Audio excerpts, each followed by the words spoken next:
obat adalah akan melanjutkan tentang besar sampel yang terakhir ya. Jadi besar sampel yang terakhir kemarin sudah kita jelaskan. Jadi saya tidak bosan mengingatkan gitu ya, besar sampel kemarin. Yang pertama deskriptif ya, deskriptif. Yang kedua untuk analitik, dan analitik sudah kita jelaskan juga kemarin ya.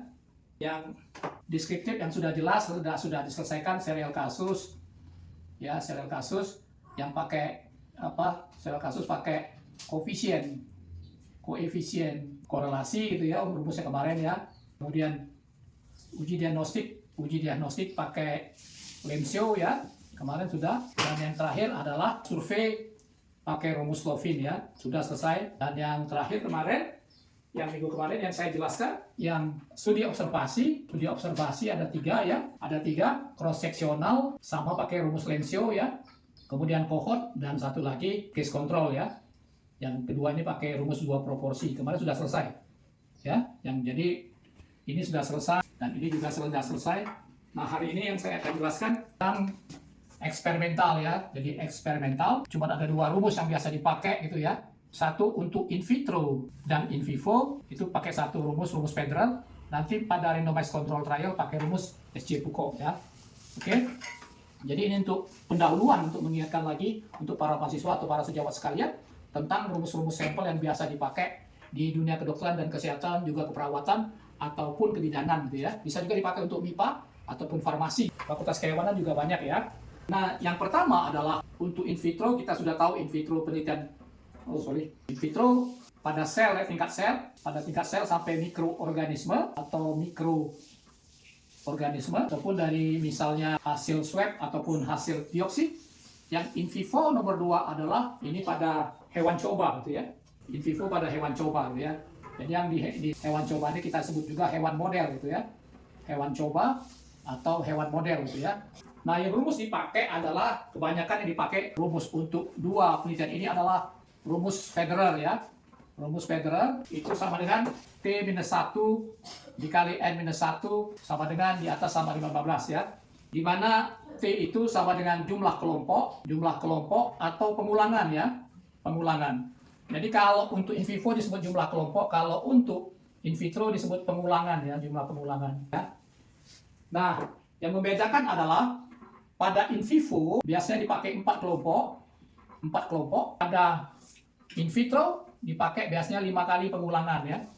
5 kali pengulangan. Karena ini dalam in vitro biasanya dilakukan dalam disk atau cawan gitu ya. Oke. Sedangkan N sama dengan jumlah sampel gitu ya. N sama dengan jumlah sampel ya.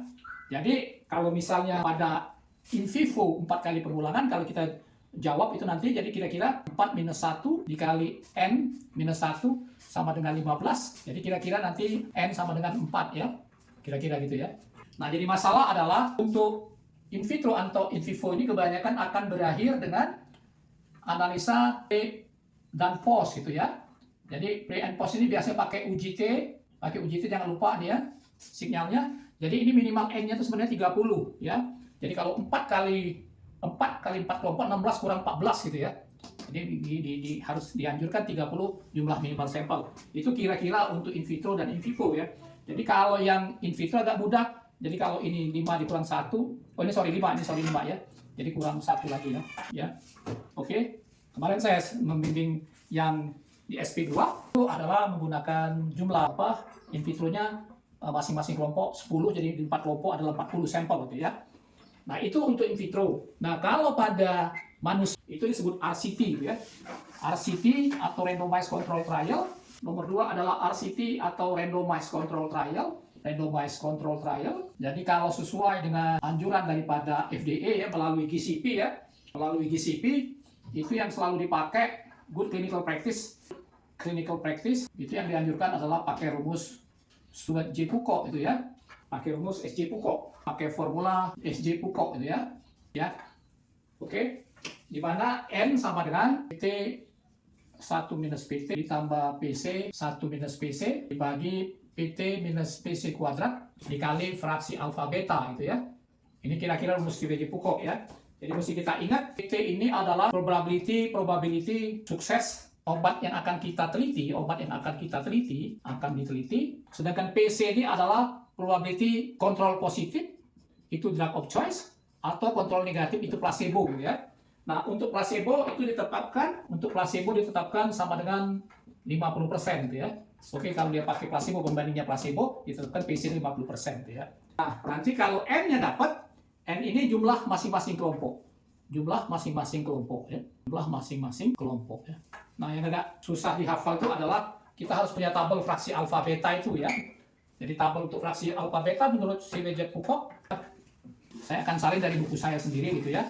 Nanti bisa kalau ada para mahasiswa atau sejawat sekalian ingin memesan buku saya boleh gitu ya. Jadi ini kita masih mesti buat nanti. Ini bukunya. Jadi proposal atau protokol penelitian studi eksperimental gitu ya. Jadi kita buka nanti. Untuk itu pakai ini ya, tabel ini nanti ya. Jadi saya tulis dulu biar nggak salah gitu, karena agak ribet gitu ya tulisnya gitu ya. Di sini type 2 error, R-nya 2 ya, type 2 error gitu ya, atau B beta ya. Yang di sini adalah type 1 error gitu ya. Waduh, salah lagi. Type 1 error gitu ya. Error. Di sini mulai dari 0,05 dan nggak salah ya. Yang 0,05, kemudian 0,1, 0,2, ini yang terakhir adalah 0,5 gitu ya. Nah, untuk type 1 error itu ada 0,01, 0,02, 0,05, dan terakhir adalah 0,1. Jadi terbalik itu ya cara tulisnya ya. Oke. Nah, ini kalau dibagi begini ya nanti ya. Nah, gini ya. Dibuat tabelnya ya. Itu ya. Nah, begini, ini nanti begini, ini begini ya. Ini nanti tiap ininya ya. Diisi ya.